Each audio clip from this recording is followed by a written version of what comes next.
150 পনির দিন তো। এই মধ্যে কিছুই লাগে না, তিনটা যদি বেশি টাকা নিতে হবে, নাহলে পরে। কিছু কথা তোমাদের সঙ্গে শেয়ার করবো বলে ভিডিওটা আমি অন করলাম আবারও।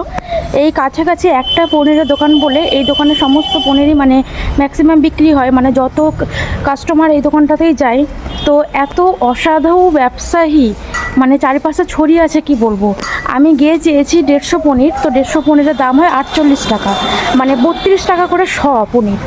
তো 48 টাকা হয়, তো উনি আমাকে, আমি 100 টাকার একটা নোট দিলাম, উনি আমাকে 50 টাকা ফেরত দিল। তো আমি বললাম যে আমি তো চাইলাম 150, তাহলে তো হয় 48 টাকা, তাহলে তো আমি এখনও 2 টাকা পাবো। তো বলছে না, 50 টাকারই করে দিয়েছি। তখন আমি বললাম যে আমি তো দেখলাম 151 গ্রাম হয়েছে। দিয়ে বলছে না 51 গ্রাম না, 58 গ্রাম হয়েছে। তাহলে আরেকবার চাপান ওজনটা, তার পনিরটা, তাহলেই দেখা যাবে। দিয়ে তখন চাপিয়ে দেখছে 151 গ্রামই হয়েছে। মানে উনি ভাবতে পারেনি যে আমি হয়তো ওজনটা দেখে নেব। তো যাই হোক, এইভাবে মানুষ ঠকায় কিছু মানুষ।